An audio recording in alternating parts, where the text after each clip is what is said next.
So good afternoon, everyone. Thank you for joining us today for our Alumni Mentors Workshop. I'm very thankful we get to spend the same virtual space together for the next hour. A few housekeeping items to note. This session is being recorded for the benefit of those who cannot join us today, so just keep that in mind. We are going to welcome Aliya to the virtual stage momentarily to provide us with our workshop today. This workshop will be approximately 30 minutes, and then we'll open the floor for questions and reflections. We'll encourage you to use your reactions button, as well as to post your questions in the chat. So let's get started and welcome our workshop facilitator today. We're very grateful for Aliya's time and expertise today in guiding us through goal setting. Aliya is an executive and leadership development coach and has over 15 years worth of experience and career stepping stones in the areas of financial services and tech, with roles as product manager, strategist, and team leader. So Aliya has worked at Goldman Sachs, UBS Investment Bank, and at various small fintech startups in San Francisco and the UK. She has also worked in Kenya with TechnoServe on their coffee initiative, which is a Bill and Melinda Gates funded initiative aimed at helping coffee producers gain access to capital. Aliya holds a Bachelor of Commerce degree from Carleton, a Master's of Arts and degree in International Relations from Johns Hopkins University, and an MBA in Strategy and Entrepreneurship from INSEAD. Wow. Aliya currently owns her own coaching practice, Base Pace, where she emphasizes confidence building, leadership presence, giving and receiving feedback, team strengthening, and work-life balance. Aliya is passionate about supporting people's advancement and helping them reach their goals through coaching and mentorship. It has been such an absolute pleasure connecting with Aliya over these past few months, and we are thankful for the opportunity to welcome her on board as an official alumni mentor this year. She has this wonderful ability of exuding warmth and calm and enabling confidence through your screen. So I'm confident you're going to leave today's session with the same hopeful optimism that I always seem to have after our chats. So welcome, Aliya. I'm excited to learn from you today, as I'm sure everyone else is. And without further ado, we're going to get started with our presentation today. So I'm going to share my slides. So just bear with me momentarily. Great. Thanks, Jen. Thanks so much for that very kind introduction. And thank you all for taking the time out of your schedule today to join this call. I know there's a lot going on right now, and Zoom fatigue is definitely a thing, so I'm very happy to see you here today. As Jen mentioned, I'm a 2003 Carleton alum, very proud alum. I graduated with a BCom in finance, and I did some info systems as well. And as she mentioned, I spent the majority of my career so far in finance and in tech. I moved into coaching last year because I really wanted to support people reach their goals, whatever those goals might be. What I found was that, you know, we just like rush through life sometimes, and we try to keep doing all the time, and that can cause some stress and some anxiety. And so what I wanted to bring to my clients is support. I wanted to support them, excuse me, to find a steady pace, to move forward in their goals, and to be kind to themselves in the process. And that's actually why I called my company Base Pace, to help people find their base pace.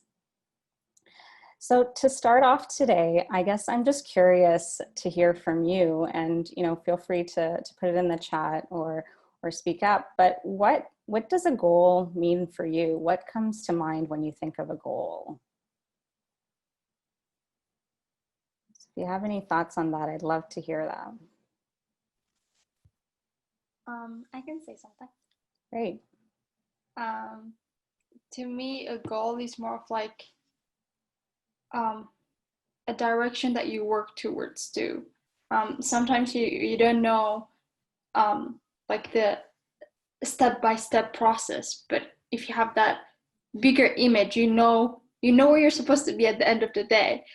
You just have to find a way to get there. So to me, it's more of like the objectives, or like the accomplishment, or like the end goal.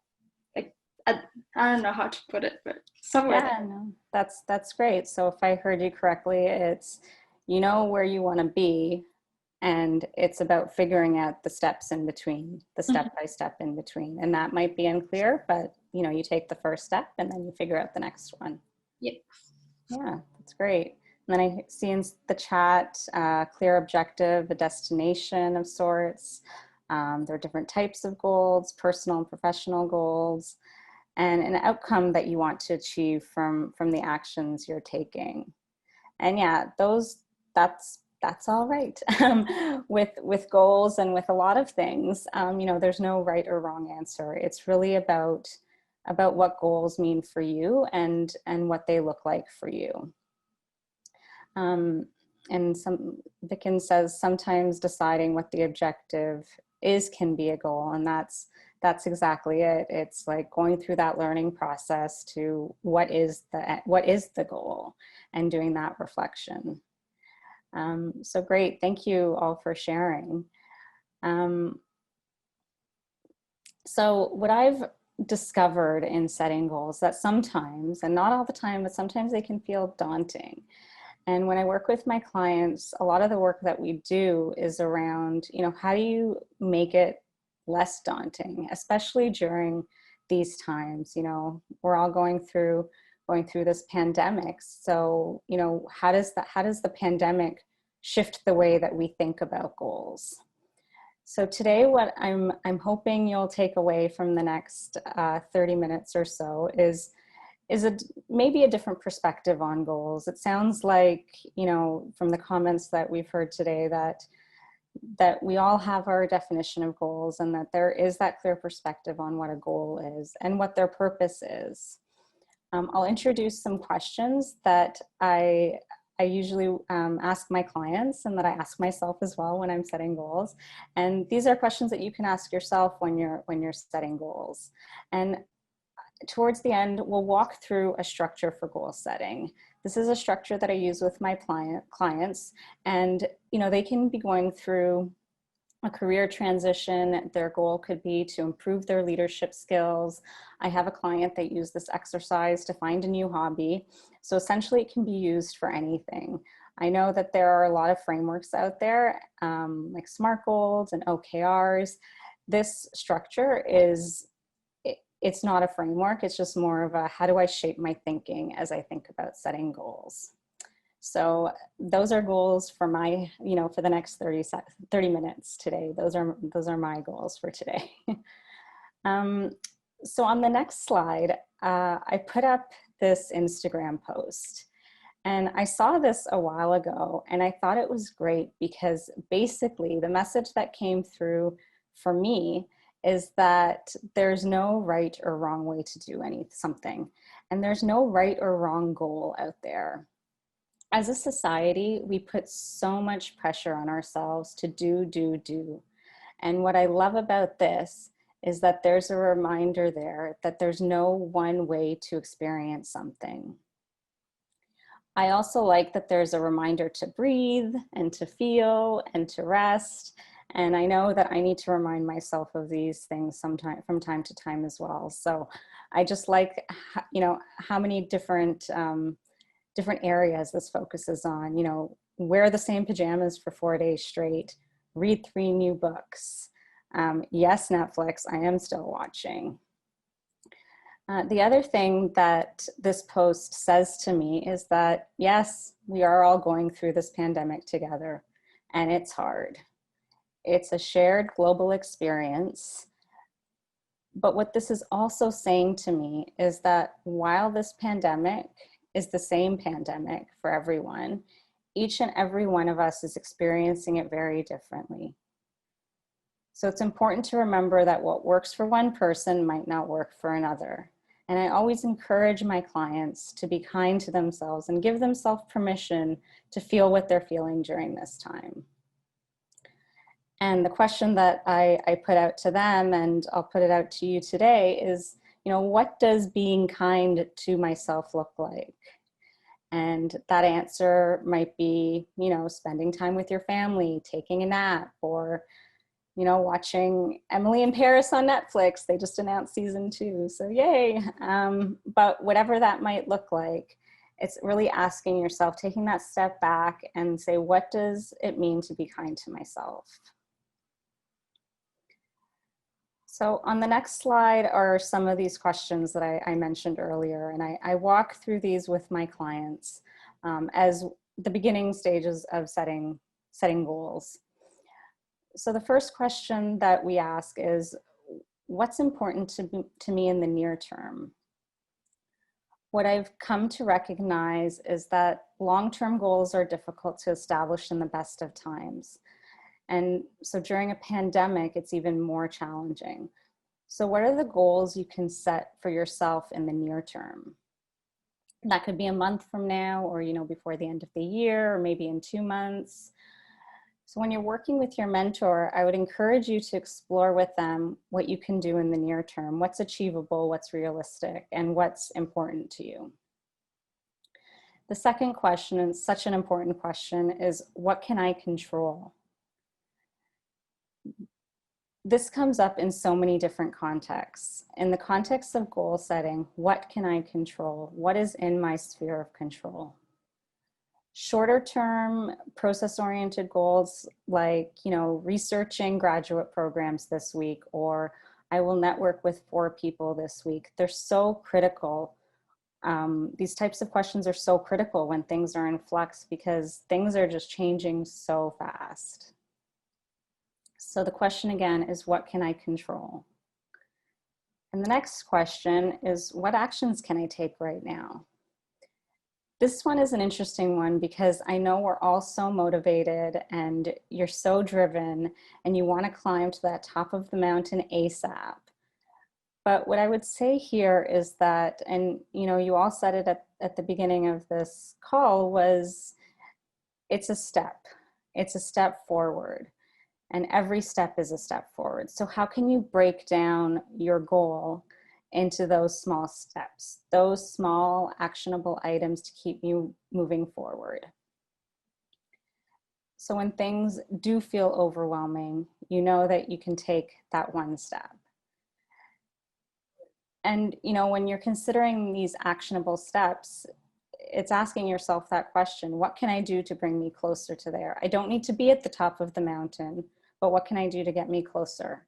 And that can be maybe a skill that you could develop in your current role, or graduate programs you could research, or maybe setting up a virtual coffee with somebody that has a job that you think sounds cool.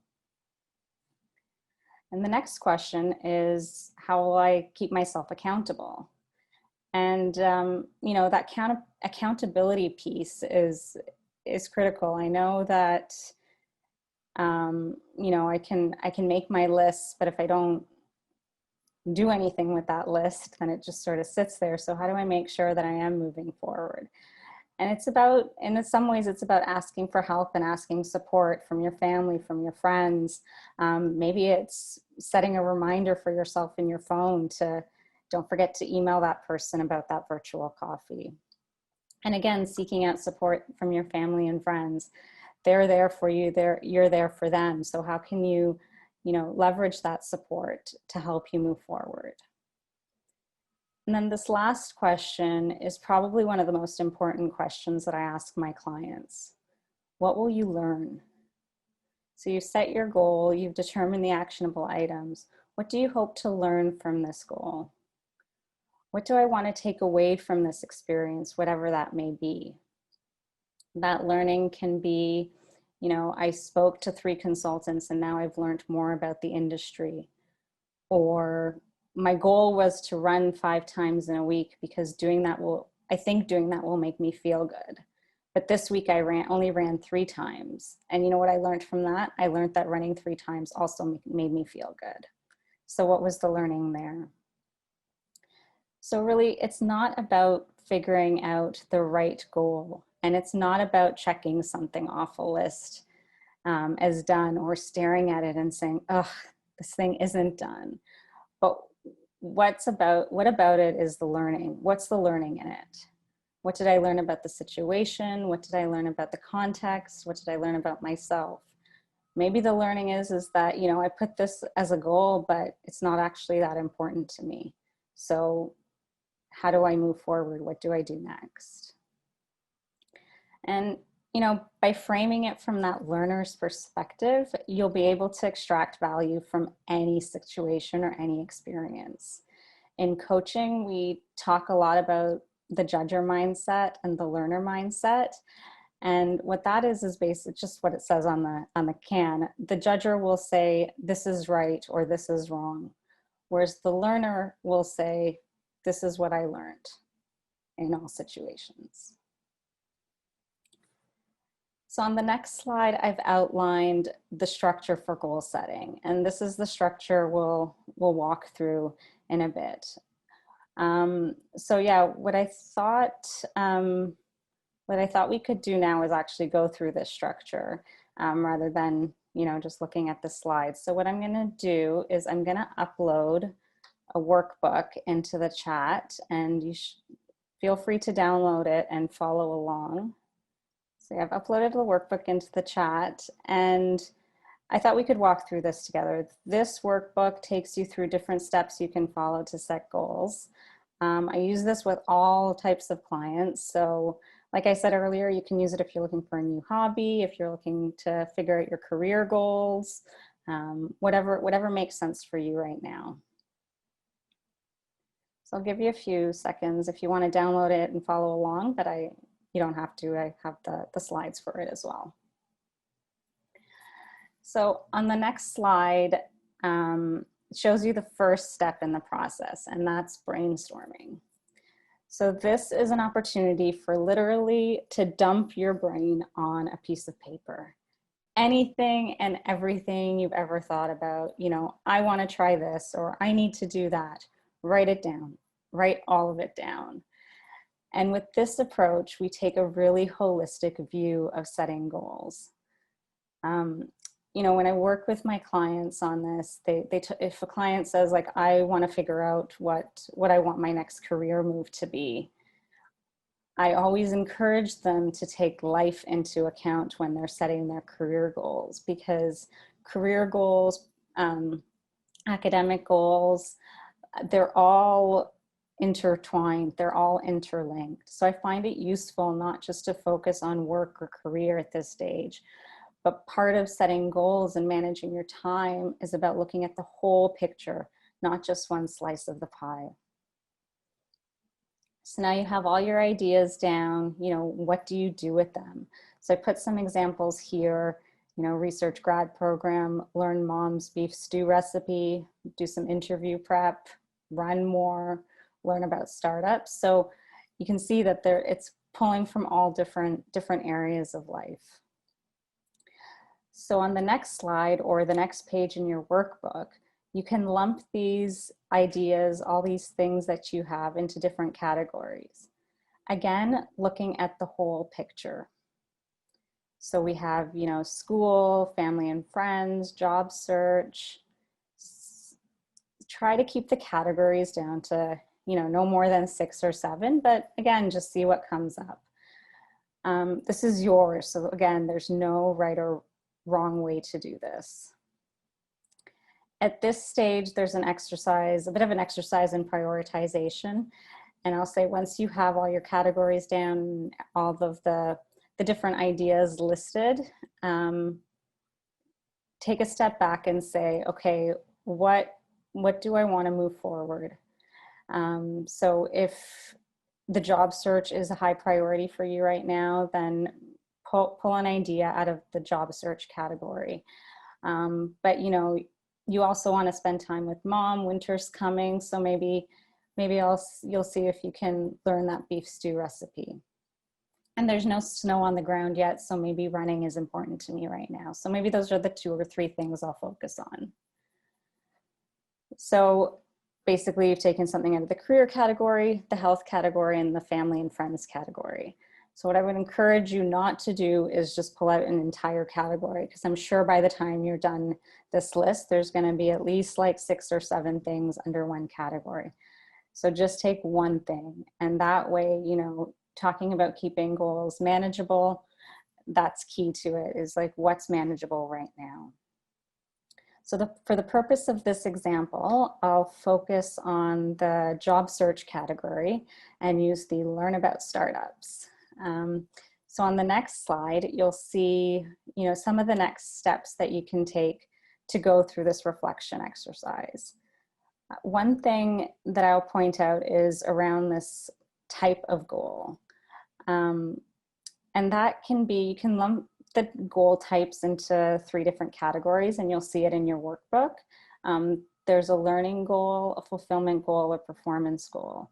So, you know, just exactly what it says. If it's a learning goal, it's like, what do I want to learn from this goal? If it's a fulfillment goal, you know, maybe that's the cooking, the beef stew example. I want to, that will allow me to spend time with my mother and to learn a new recipe.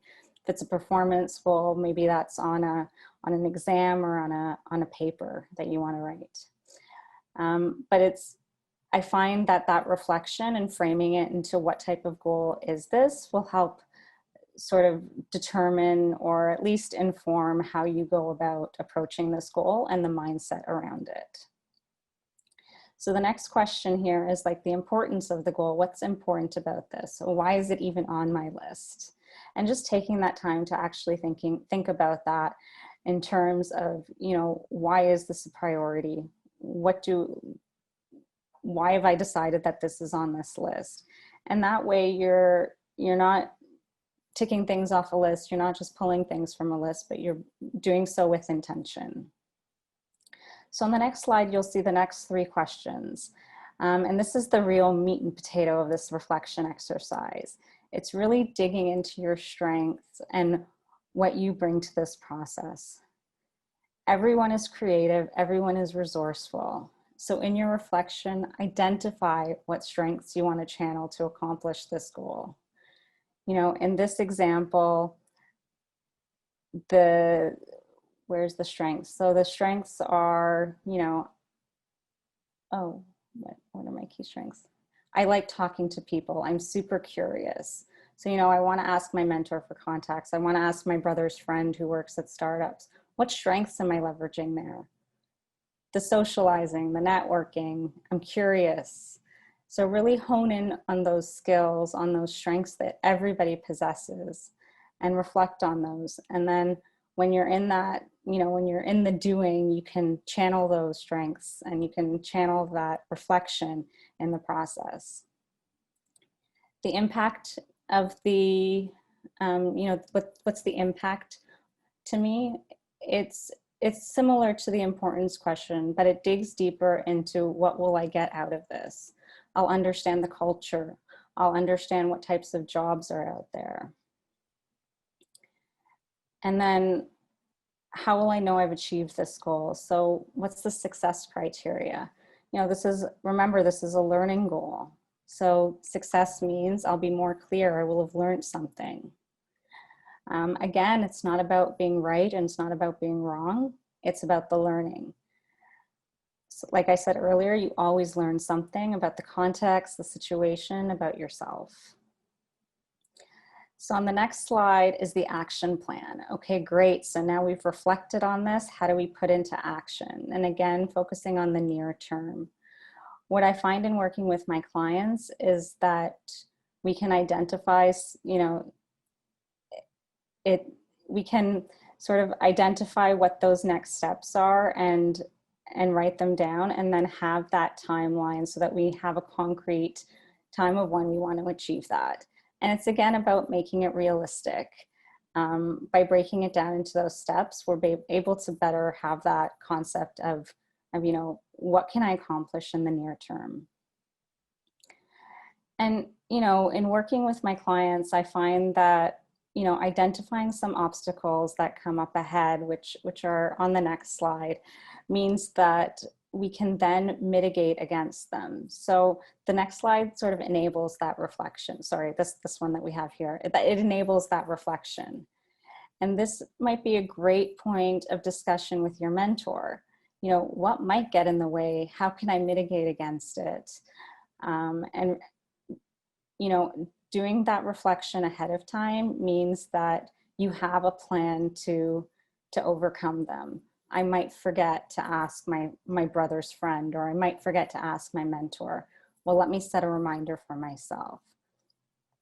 Things will pop up, but being able to identify some of those obstacles ahead of time will save you some time and brain space, quite frankly, later on in the process. And then finally, the next slide is about moving forward. And bringing it all together. So what are the next steps? What are those concrete steps? 1, 2, 3. And the next slide talks about how you will hold yourself accountable. What am I proud of? What do I want to acknowledge about myself? I'm sorry, those ones are on the following slide. Yeah, and so it's taking a minute. Take that minute and pat yourself on the back.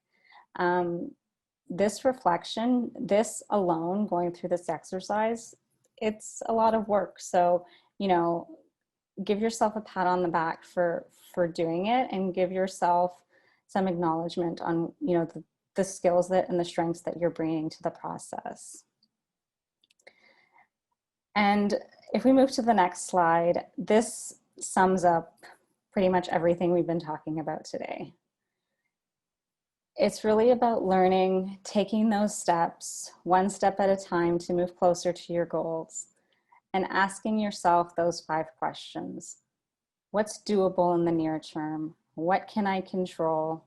What actions can I take? How can I hold myself accountable? And most importantly, what can I learn? We don't need to climb the whole staircase, as Dr. King says. Take one step at a time. And in taking, by taking one step at a time, you can continuously reflect on that step, learn from it, and plan the next step. And that's what that circular model is showing you. Act, reflect, learn, and plan the next action. And now I had a little bit of fun with this last slide. I was using Canva, and so I was just pulling in some words. And the message on this final slide is to just have fun doing this. Goals are meant to bring you closer to what you want. They're meant to, bring you closer to what you value. They're not supposed to be hindering joy. I don't know if you guys are familiar with Marie Kondo, but, spark joy. Goals should be sparking joy. So as you're going through this process, really think about, why am I doing this goal? Is it bringing me joy? And, go through that loop. Am I having fun? Am I being me? Don't forget to breathe. So that's all I had today. Thank you so much for your time and your attention. I'll pass it back over to Jen for the Q&A.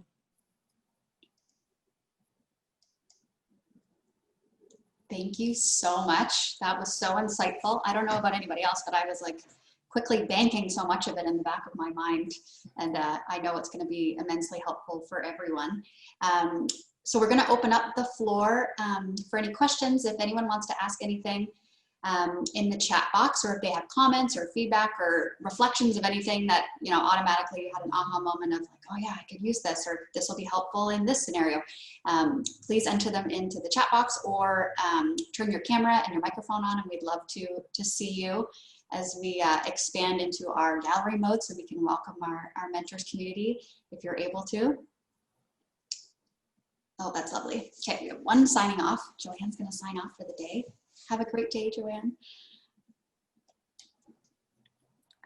Hala says this is reminding me of the design thinking method. Yeah, I didn't actually think about that, but yeah, I can definitely see that. Thank you.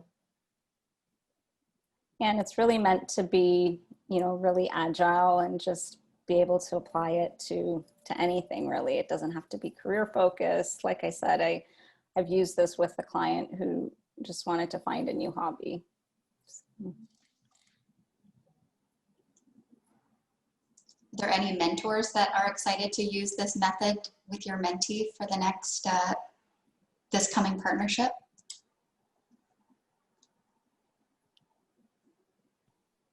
Can you hear me? We can. Hi. So one thing that I'm in my 5th year of cognitive science at Carleton, and I've been kind of struggling with goal setting for a graduate degree. I've been trying to think about it holistically of like, well, what are the extracurricular things I want to get out of like the next 3 years of my life? Like how do I want to spend time with family, but also like balancing the financial implications and how it could also relate to a career. So I was just wondering it's like it's almost like I'm trying to plan short-term goals with also long-term goals about committing to a degree or committing to a degree that takes you to like a different path in life. So I don't, I don't know if I have a specific question, but like, how do you kind of try to prioritize those things that inform this type of decision making? Yeah, that's a great question. So I can offer sort of maybe a way of framing your thinking around it, since I don't know too Yeah, much about. yeah. Yeah. Thank you. Yeah. So I would say, you know, that, like you said, like that, you're looking for the longer term goal. So how do you break down like the shorter term ones? And I guess it would be, you know, asking yourself, like, what questions do I have right now? What am I curious about as I'm making this decision? Um, and ask those questions and see what comes up for you. And then the first step, I would say, is, you know your resources, your supports. So who can I tap into? What can I tap into to get more information? Does that help? Is that helpful? Yeah, I think that the way of like a part of it is like trying to take the pressure off these decisions and being like that, framing it like, what am I curious about? It kind of helps, like this is it's valuable in thinking about this as a process, as opposed to like whatever graduate degree you kind of choose. It's like the process of looking and evaluating and trying to navigate this is valuable in of itself, kind of like what you said about like the fifth and what am I learning. So yeah. Great. Okay, thank you. You're Sorry, welcome. Yeah, wasn't a clear question, but no, yeah. I think it's resonating with a lot of folks, because we have another question in the chat group is like, Aisha asked, how do I prioritize goals when you have so many? So I think that's part of along the same lines, is when you are identifying, say you have 4 or 6 categories, like how do you narrow it down based on what you want to focus on now? Do you have any pro tips for that?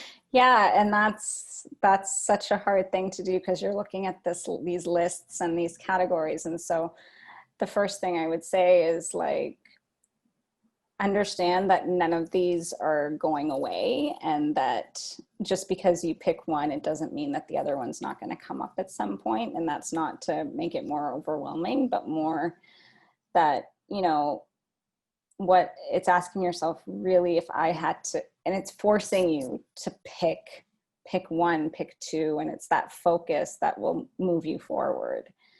Because if you're when we try to do 6, 7, 8, 9 things in one day, do we really get any of those, 8 things done properly? Or is it about focusing on 2 or 3 things? And that's what I've found with my clients and in my own experience in my own business, is that I have to force myself to say, pick this one thing today. Tomorrow will be different. The next week will be different. And that's why that near-term perspective is really important, because it won't feel like something is dragging on for so long. Does that help? So we have another question from Jackie, and she's asking, in terms of a mentee-mentor relationship, how can we both establish goals? So, and what if they are different from each other? So maybe you could explain this in reflection of your own partnership that you're experiencing. So I know that you're helping to, establish goals for your mentee, but what assumptions do you have as a mentor in what the outcome will be for your own personal satisfaction in terms of like their career fulfillment or having them learn something? And how do you talk about that to make sure that you're both aware of what each other hopes to get in the outcome? Yeah, I guess, it's being clear from your own perspective. It's like, what do I want to get out of this relationship? And communicating that with each other as well, as clearly as possible, and finding that So I see, you know, what if they're different from each other? Finding that common ground, finding that overlap. I always believe that there is there is like that middle space and that overlap, and it's just about getting to know each other. I don't know how, like, you know, how well or how long that relationship has been going on, if it's new, but it's getting to know each other and really finding that common space. But in short, I would say the communication piece is important, and in order to inform that communication piece, it's being clear for yourself on what that means. And it's also, you know, thinking about how grounded you are in those goals, you know, and that's sort of where that learning piece comes in, and that flexibility around goals. I don't know if I answered the question. That's great. We have a few other mentors in the chat box as well. So Hala said that they've already started their goal setting, so that's amazing. Vickens is saying, I like the part of thinking why something I'm planning to do needs to be done. If it's not useful, then why do it? So that's great in terms of the mindset that we're thinking of. Petra has a question. So she's curious if you have any pro tips for managing through the COVID context. So I think in lines with that kindness mindset. Yeah. Be kind. And I talked a little bit about that learner judger mindset. And, you know, we talk about judging other people, but I don't think we talk enough about judging ourselves and the expectations that we set on ourselves. And so it's really, you know, shifting that, what did I do right and what did I do wrong, to what have I learned, and being in that learner mindset. So even if something doesn't go the way that you anticipated it, you know, what did I learn from it? And, you know, what did I get out of it? So I think it's staying, and in the context of COVID, it's that kindness piece, you know, giving yourself a break. We're in our houses right now, and that's the most helpful place we can be. And so sometimes it's, you know, not that it's easy to forget about what's going on outside, but you can get caught up in like, oh, I need to figure out my career goals, and I need to figure out my work, you know, my school goals. Well, don't forget there is a pandemic going on right now. So take that time to rest, take that time to breathe, take that time for yourself, and be kind to yourself. Give yourself a bit of a break. I think when we look at mentorship throughout this pandemic experience too, particularly this year, I think that the goals and the discussion topics are going to be vastly different from other years, only because there are so many things out of our control this year as to what careers look like in 2021 and what job prospects might be out there. So I really like that we're really focusing on the learnings that we can control, and the sense of community that we have. So reaching out to your networks, things that are achievable, that can make us feel good and fulfilled when we're looking at some of these goals that we can work on for the next few months together. So Morgan says, Morgan is Aliya's mentee, so I apologize for having picked on her to speak, but she's tuning in from class right now, so she's enjoying us in her earpiece. So hi, Morgan. Anne says, I like how you brought up the question of what type of goal is this? I don't know if I have deliberately thought of that before, even if it's simply a personal learning goal, not a professional learning goal. It is very beneficial. Do you have another example of a type of goal? Yeah, so those are great, like a great way to kind of separate them out into professional and personal. There's the the learning, the fulfillment goal. So sometimes I have clients who come to me and say, you know, I'm not happy in my job, or I don't know what I want to do. So what can I work with? And when we're establishing goals, it turns out that it's not about the learning, but it's about fulfillment. I want to find fulfillment in my professional career. I want to find fulfillment in my personal life. So I think categorizing them in one of those three categories is really helpful, and it's broad enough that you can play around with it in any way that works for you. So it's just about taking that step back and saying, you know, what what do I hope to get out of this? Do I hope for it to be a learning? Do I hope for it to, is it around finding fulfillment in whatever space this is in? Or, you know, is it performance goals? I think of more in like the professional context of when I'm working with leaders, they need to, you know, get to the next level for promotion or whatnot. But, you know, in the context of school or in the context of academics, it's, you know, maybe it's about wanting to be in that mindset, that confidence mindset of getting to the next, you know, graduate program or whatever that might be. But regardless of what category you sort of put them in, it's about thinking about what do I want to get out of it, whether it's the learning, whether it's the fulfillment. Is that helpful? Great, perfect. And I see this question, how does meditation factor in? If meditation is something that grounds you, if that is something that, you know, gives you that space that you need, then factor it in, put it in as a goal, put it on your brainstorming list. It's really, this structure, this framework is about you, and it's about what makes sense for you in your context and in the context of where you are right now. I have a question too. It might not be a question. I've never really thought of like a fulfillment goal. I feel like is it possible that it could go hand in hand with the other type of goal as well? Because, for example, let's say if I'm trying to obtain like an 11 GPA, and that's performance goal, and I obtain it, I get happy at the end of it. So it kind of ties to the fulfillment goal as well. Is it really possible to just have a fulfillment goal? Because even if you learn something, if it's a learning goal, once you learn something, you get excited, you get happy, you build that confidence. So am I getting it right by saying that fulfillment goal goes hand in hand with like the learning goal and the performance goal, for example? Yeah, that's a great question. Is it Farouz? Yeah.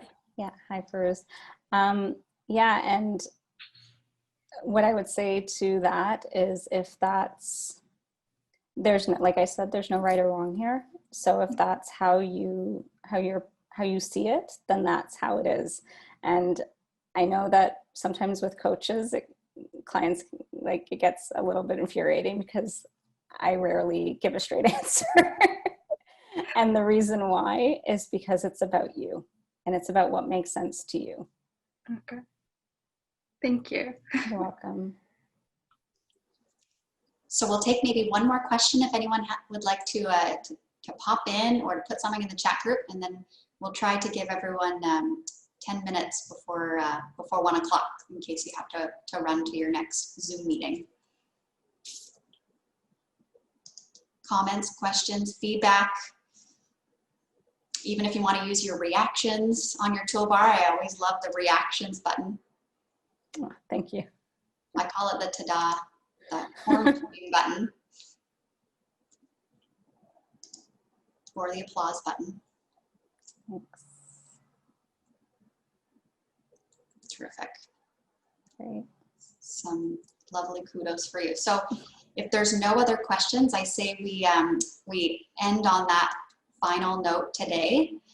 So thank you, Aliya, for your time and energy that you put into creating this workshop for our mentorship community. Mindset is so important for a reflective mentoring partnership. And so I hope this gives you all some ideas and helps take some of that pressure off those heavy goals by mapping out small and achievable stepping stones that will inevitably make the path to fulfillment, and whatever that looks like for you, seem a little bit clearer. And so thanks everyone for your time today. I wish you the best in your partnerships, and look forward to bringing the mentorship community together again very soon. So take care everyone, enjoy the day, and look forward to seeing you all again soon.